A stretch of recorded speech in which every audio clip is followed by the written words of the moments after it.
नमस्कार साथियों, मैं हूं सुस्मित और आप सभी का 107.8 एफएम रेडियो जयघोष पर बहुत बहुत स्वागत। साथियों, समय है कार्यक्रम कलम के सिपाही का। एक ऐसा कार्यक्रम जो हमें उन कलमकारों से जोड़ता है जिन्होंने आज़ादी की लड़ाई में अपना बड़ा महत्वपूर्ण योगदान दिया अपनी कलम के माध्यम से।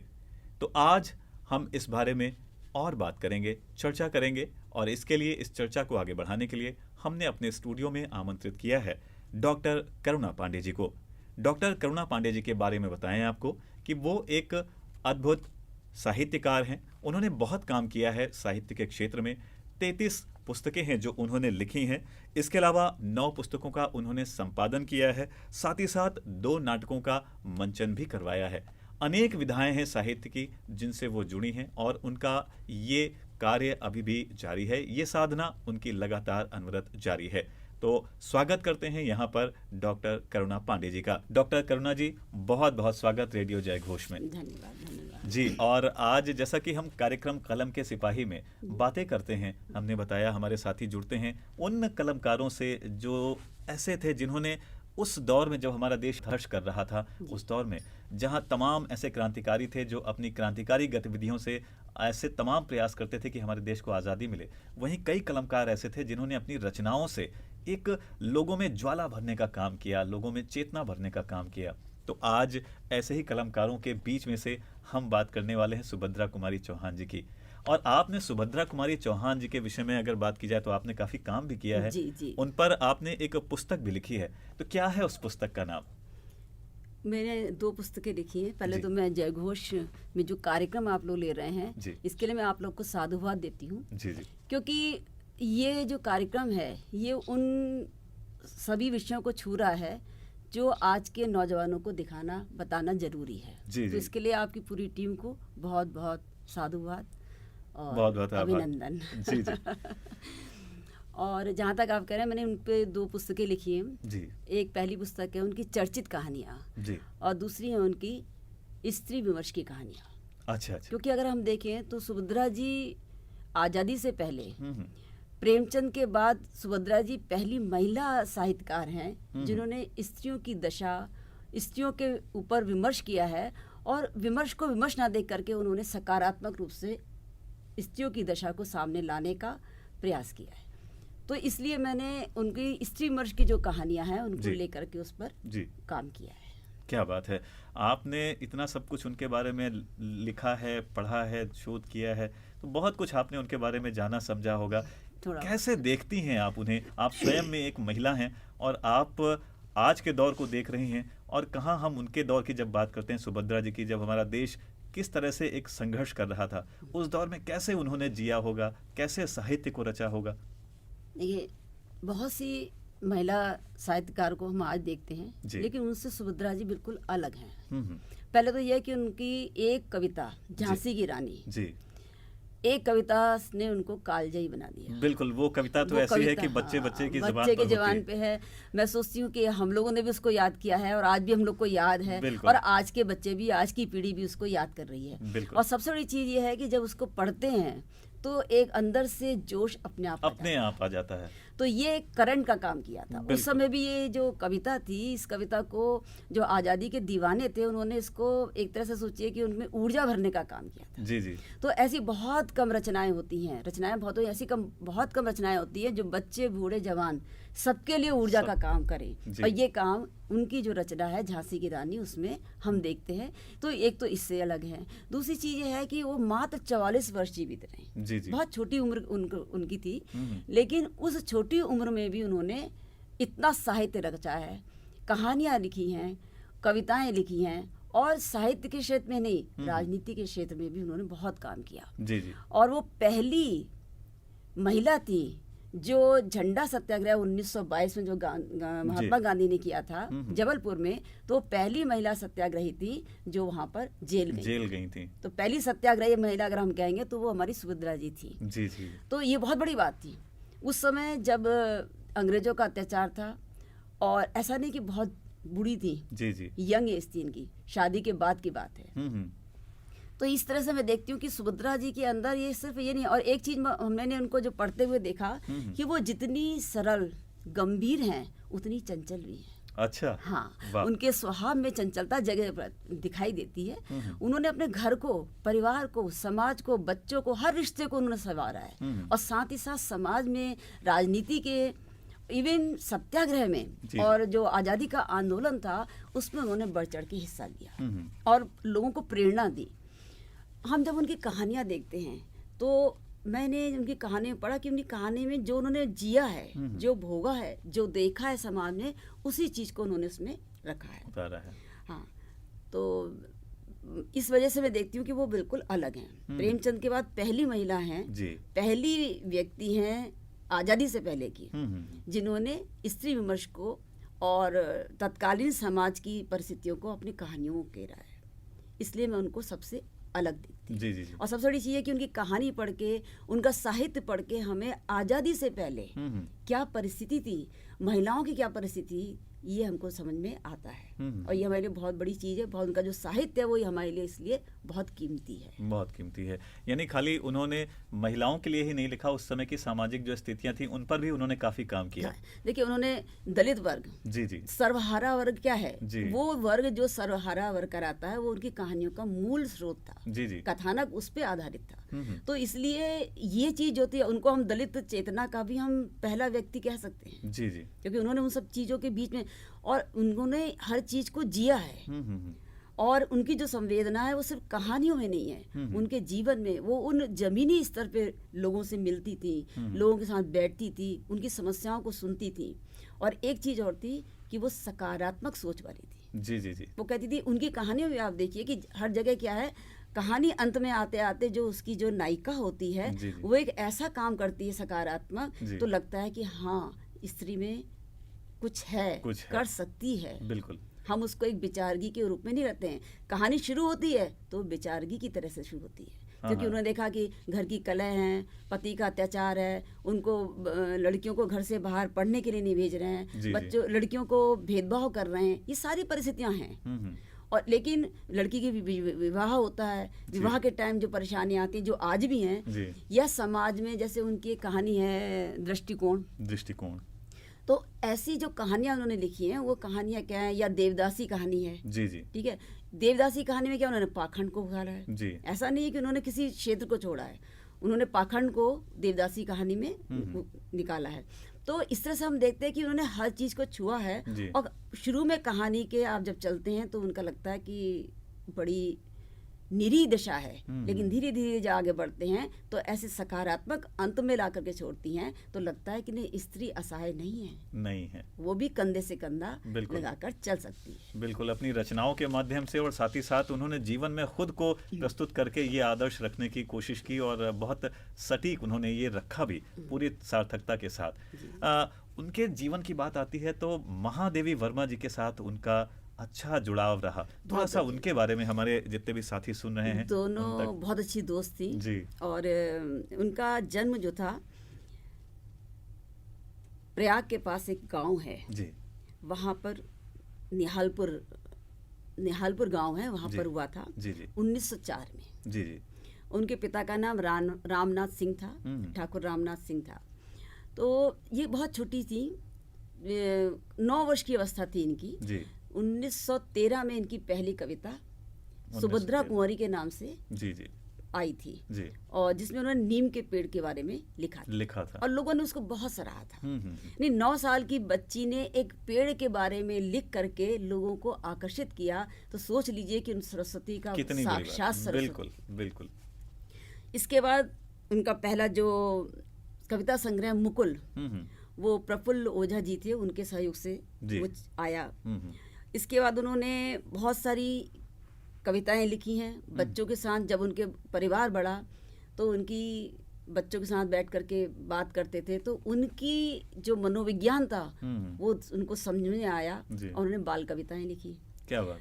बचपन में बहुत कुशाग्र बुद्धि की थी, लेकिन इनकी जो पढ़ाई थी वो 9वीं के बाद खत्म हो गई, कक्षा 9 तक पढ़ी, नहीं पढ़ पाई, इनका विवाह हो गया। तो जब इनके भाई ने इनका विवाह तय किया तो इनकी टीचर ने कहा कि इसका विवाह क्यों कर रहे हो, ये तो एक ऐतिहासिक लड़की है जी। अगर आप ऐसा करेंगे तो कल को आने वाले समय में एक बहुत बड़ी जो धरोहर है हमारी वो छुप जाएगी। लेकिन मर्यादा और वो संस्कार और जो भी और कहिए वो उस दौर परंपराएं की थी, उस मजबूरियां। दौर की थी, मजबूरी जी थी। उनका विवाह हुआ जी ठाकुर लक्ष्मण सिंह के साथ, इनका जी विवाह हुआ। इसके बाद फिर ये ठाकुर लक्ष्मण सिंह जो थे वो माखनलाल चतुर्वेदी के उसमें काम कर रहे थे, जी पत्रिका में काम कर रहे थे। तो ये जबलपुर आ गई। जी जी जबलपुर जब ये आई तो परिवार और परिवार बच्चे मतलब उसमें जो था ये बिल्कुल रम गई। जी लेकिन इनका जो अंदर से जो मन था, लिखने की जो कीड़ा होता है कहते हैं ना, वो कुलमुलाता था। जी तो धीरे धीरे इन्होंने इसको आगे आगे बढ़ाया और धीरे धीरे उन्होंने एडजस्ट किया और उसके लिए भी उन्होंने धीरे से अपना वो जी जी समय निकाला और लिखना शुरू किया। हम्म उसी समय क्या हुआ कि 1922 में जब आंदोलन हुआ हम्म तो ये गांधी जी से बहुत प्रभावित हुई। ये आंदोलन में कूद गई। जी जी अब ये जब ये आंदोलन में गई, जेल गई, बहुत बार जेल गई, सत्याग्रह में लाठी भी खाई इन्होंने। तो फिर इनको लगा कि देश की जो आज़ादी है वो ज़्यादा ज़रूरी है। बिल्कुल और तब इन्होंने, और उसी समय रानी लक्ष्मीबाई का एपिसोड हो चुका था। जी जी तो जब उन्होंने देखा तो उन्हें लगा तब उनको रानी लक्ष्मीबाई के काम और जो सत्याग्रही और आंदोलनकारी और जो हमारे स्वतंत्रता सेनानी जो मरते थे उससे उसके बाद इनके अंदर एक जोश पैदा हुआ। जी जी और ये पूरी तरह से ऐसी कविताएं लिखने लगी जो कि देश में ऊर्जा भरे, लोगों के अंदर साहस भरे और देशभक्ति की बात उनके अंदर आए। जी जी क्योंकि शब्द जो होते हैं वो ब्रह्म होते हैं। बिल्कुल। और शब्द जब गूंजते हैं, जब जाते हैं तो हमारे अंदर तक उसका प्रभाव होता है। बिल्कुल सही कहा आपने। तो वो शब्दों के माध्यम से, इसीलिए कहते हैं ना कि जो साहित्यकार होता है वो जिंदे को मार सकता है और मरे को जिला सकता है। बिल्कुल बिल्कुल। क्योंकि शब्दों में वो शक्ति होती है जो व्यक्ति के अंदर जो सो चुकी है, जो ऊर्जा सो चुकी है, उसको वो जगा सकती है। और इस काम को सुभद्रा जी ने बखूबी किया है। एक महिला होने के नाते उन्होंने इतना संघर्ष किया उस दौर में, और कैसे उन्होंने अपनी जब पढ़ाई छूटी उसके बाद कैसे उन्होंने अपने आप को तैयार किया होगा। उन्होंने शादी हुई, शादी के बाद वो असहयोग आंदोलन से जुड़ी, जेल भी गई और इसके बाद आगे भी उन्हें जेल जाना पड़ा। थोड़ा सा उनकी आगे की यात्रा के बारे में हमारे साथियों को थोड़ा बताएं। उनके अंदर सब आता कि उनकी जीवन दृष्टि सकारात्मक थी जी। वो एक उनका ये कहना था कि जो है आपके पास उसमें से कितना अच्छा ले सकते हैं इसकी कोशिश करिए। हाँ। जो नहीं है उसको बैठ के रोने से आपको कुछ नहीं मिलेगा।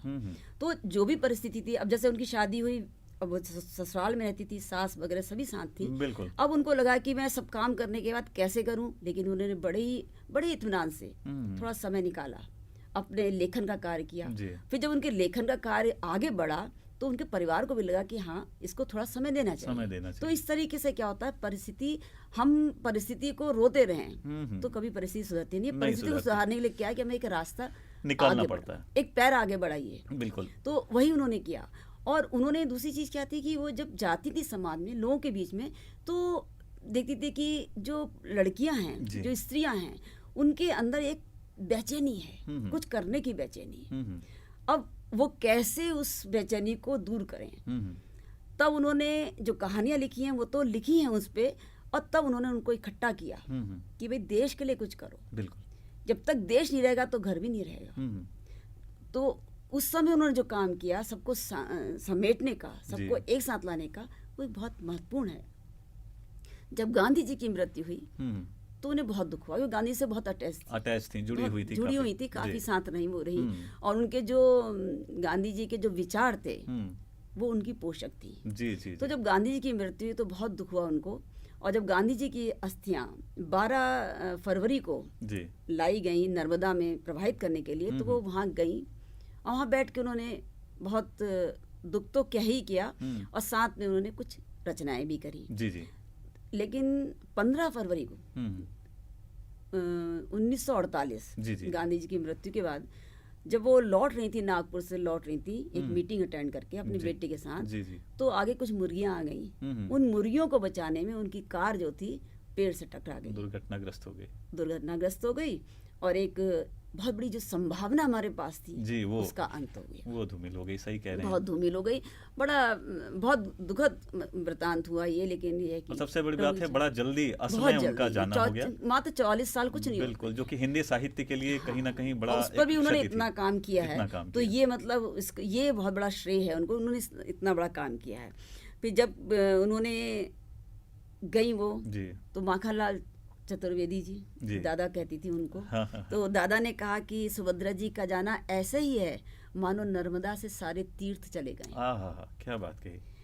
और फिर वो कहते हैं कि नहीं, सुभद्रा स्वर्ग में जाके रानी लक्ष्मीबाई से कहेगी, लो हमने फिरंगी को भगा दिया, क्या बात, भारत माँ आजाद हो गई। वाह। इसलिए उनका जाना जो है वो एक संदेश वाहक के रूप में है। जी, जी। और उनकी प्रेरणा, उनके जो आदर्श हैं वो हमें घर घर तक, नई पीढ़ी तक पहुंचाने होंगे, ऐसा माखनलाल जी ने कहा था।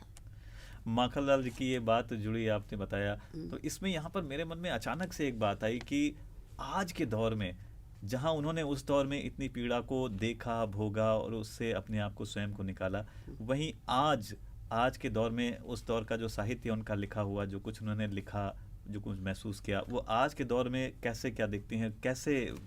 देखिए, जो साहित्यकार होता है, असली साहित्यकार, वो युग दृष्टा होता है जी। इसीलिए आप देखिए कि प्रेमचंद्र का कब का लिखा हुआ साहित्य है, बिल्कुल। लेकिन आज भी जब हम पढ़ते लगता है कि नहीं, ये हमारे बीच का है, हमारी अपनी साहित्य की दो विशेषताएं होती हैं। एक तो ये कि जो आप समस्या लिख रहे हैं या जो आप कथानक ले रहे हैं वो समाज से लीजिए जी, खाली कल्पना पे नहीं हो। दूसरी चीज क्या होती है, उसकी भाषा जी।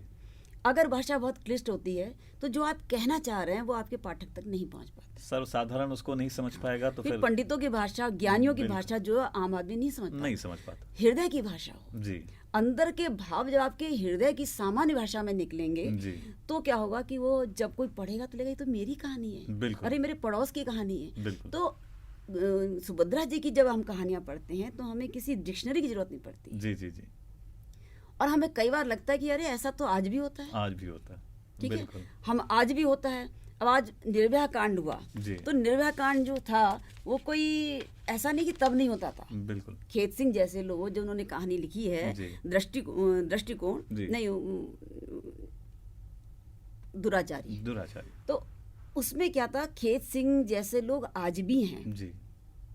तभी निर्भया कांड जैसा बिल्कुल विकृत मानसिकता के लोग तो हर दौर में रहे। समाज बदल रहा है, परिवार बदल रहे हैं, हमारे मूल्यों का अवलोकन अगर आप देखें, मूल्य अवमूल्यन हो रहा है, मूल्य नहीं बढ़ रहे हैं। हमने आज भौतिकतावादी चीजें हमारे खूब बढ़ गई हैं, लेकिन जो हमारी आध्यात्मिक बात थी, जो हमारे संस्कार थे, वो नीचे गए हैं, नैतिकता हमारी कम हुई। बिल्कुल। वहाँ उस समय जो थे कुछ लोग हुआ करते थे, लेकिन आज बहुत लोग ऐसे होते हैं जिनका उद्देश्य अच्छा नहीं होता है। जी जी। तो उन्होंने उस चीज को देखा और उनकी हर कहानी को आप देखिए, गौरी कहानी लिखी है जी। गौरी कहानी में क्या है कि बच्चे की शादी के लिए क्या समस्याएं आती है, ये सामने रखा है। और आज कमोबेश बच्चियां कमा रही हैं, लाखों का पैकेज है, लेकिन क्या समस्या नहीं आ रही है? समस्याएं हैं, वैसे ही समस्या जी। तो ये जो चीज है, ऐसी दृष्टिकोण में वो उनकी जो नायिका है वो कहती है, मतलब उनका आप देखिए कि उन्होंने आगे बढ़े, उनकी जो स्त्री विमर्श था वो कितना साफ था।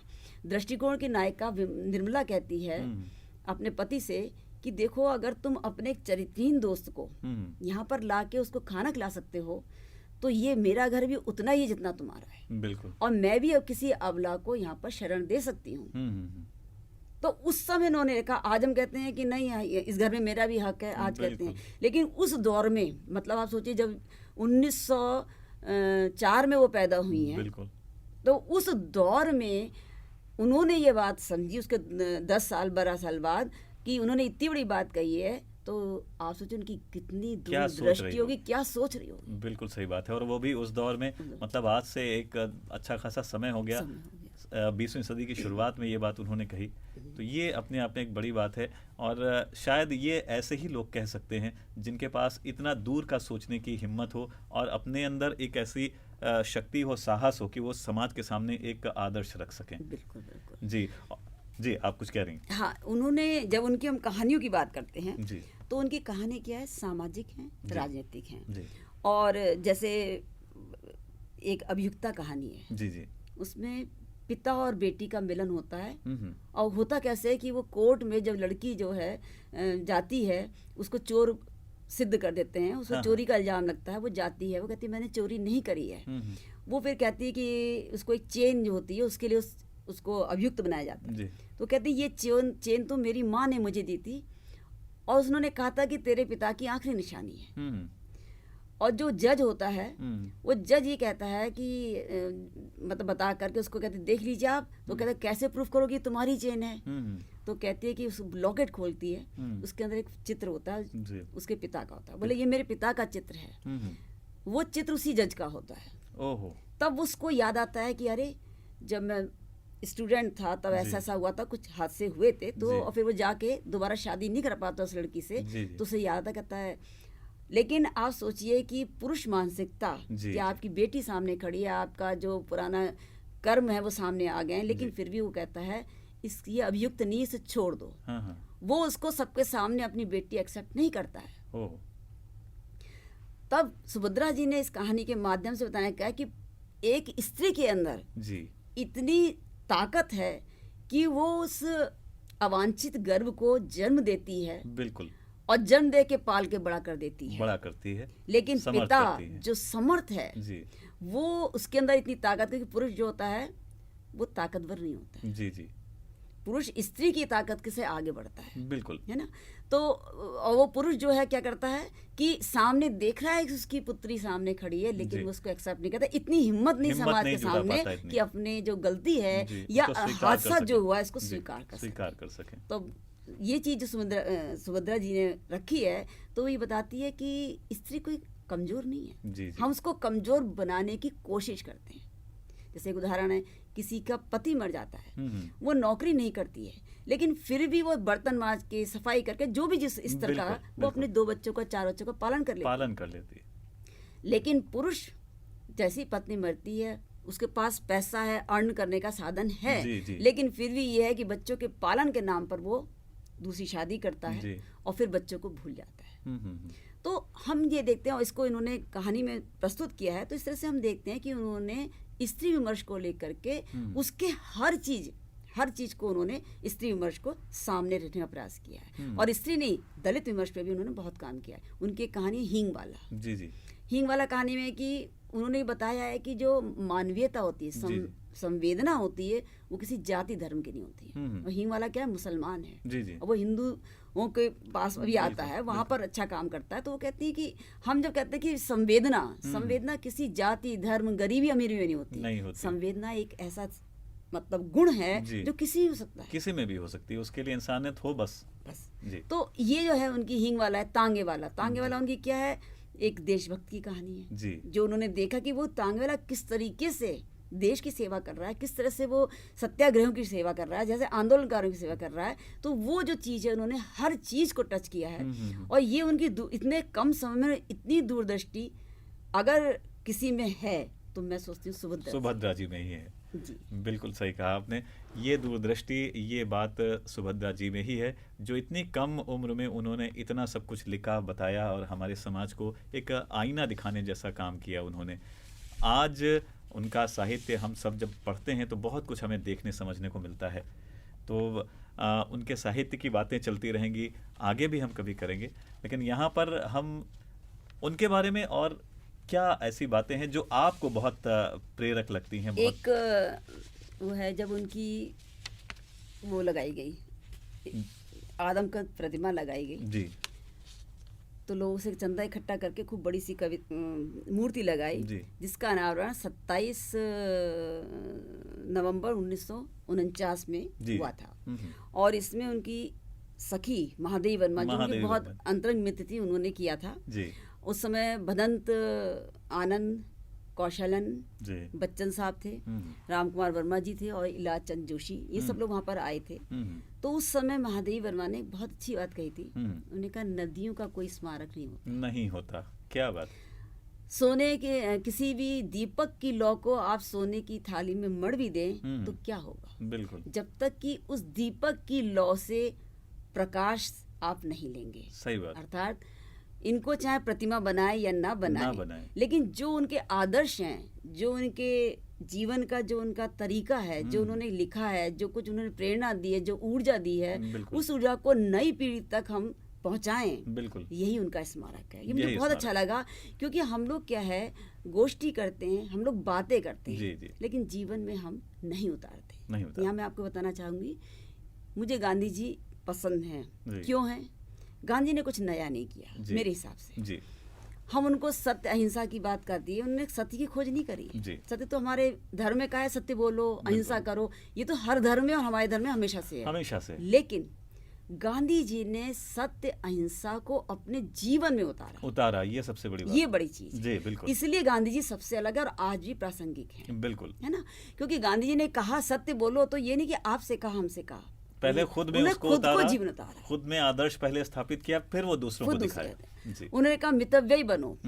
अब देखिए एक स्त्री जब एक धोती धो रही होती है तो पूछते हैं तुम दूसरी धोती, तो वो बताती है मेरे पास दूसरी धोती नहीं है। तो उन्हें लगा कि जब मेरा देश का एक नागरिक इतना कमजोर है, इतना गरीब है कि उस पर दूसरी धोती नहीं है और मैं सूट पहना हूँ, उन्होंने तुरंत वहां पर दक्षिण अफ्रीका से आए थे, तुरंत सूट को उतार के फेंक दिया और बोले मैं आज से सिर्फ एक धोती धारण करूंगा, जब तक मेरे देश के हर व्यक्ति के पास इतने कपड़े नहीं आएंगे मैं नहीं पहनूंगा। ये एक आदर्श था। बिल्कुल, गांधी जी के जो आदर्श हैं वो इसलिए ग्रहणीय हैं क्योंकि उन्होंने अपने जीवन में उतारा। बिल्कुल। और हम लोग क्या करते हैं, उपदेश कुशल बहुत तेरे हम लोग ये करते हैं। जी जी। तो ये चीज जो है वो है, समय बदल गया, परिवार बदला, देश बदला, हम लोग के मूल्य बदले, हम लोग के रीति रिवाज भी बदल रहे हैं, हम लोग के लोक साहित्य बदल रहे हैं, हम लोग के हर चीज बदल रही है, इवन साहित्यकार भी बदल रहे हैं। बिल्कुल। लेकिन जो मूल संवेदना है वो हम लोगों की नहीं बदलनी चाहिए। बिल्कुल, ऐसा मैं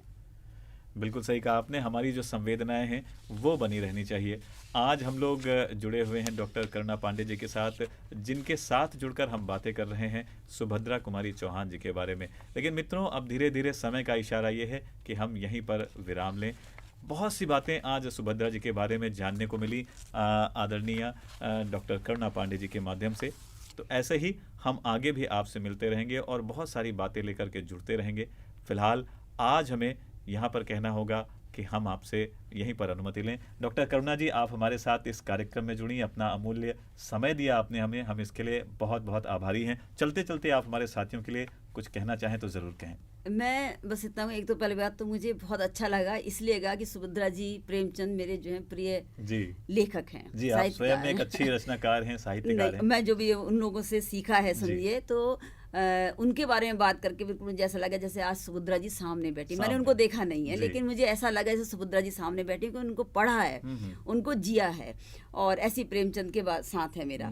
तो मैं यही कहूँगी कि जीवन में बहुत कुछ हम लोग कर सकते हैं, हमें बहुत कुछ करना भी नहीं है। कुछ आदर्श लेके, कुछ संस्कार लेके अगर उसको हम अपने जीवन में उतारें, जीवन में उतारना क्या कि पहले हम उसका खुद पालन करें और फिर समाज या किसी और व्यक्ति से कहें। तो मैं सोचती हूँ शायद हम एक एक व्यक्ति अगर कुछ करेगा तो हम अपने समाज को बदलेंगे, खुद को बदलेंगे, और जो हमारी जो नकारात्मकता आज देश में, आज हम लोग के बीच में आ रही है, ये नकारात्मक भाव दूर होगा और सकारात्मक जीवन जिएंगे और संतुष्ट रहेंगे। क्योंकि हम लोग अब क्या है, असंतुष्टि बहुत फैल गई है हम सब लोग। बिल्कुल, कितना भी मिल जाता है हम लोग असंतुष्ट रहते हैं, और लेकिन तब संतुष्ट होंगे, ऐसा मैं आप लोगों को।